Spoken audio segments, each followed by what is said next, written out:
In this video, let me show you how to change skin in Archero 2.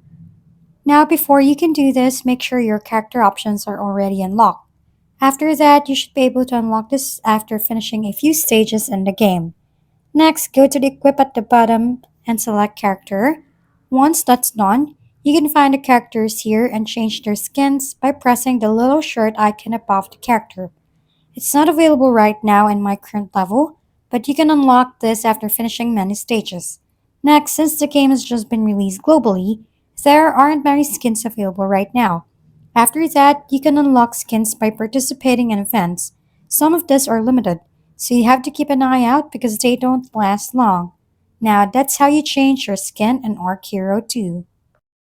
If we've been helpful, kindly give us a thumbs up and don't forget to hit the subscribe and bell button for more contents. For any questions and suggestions, comment down below.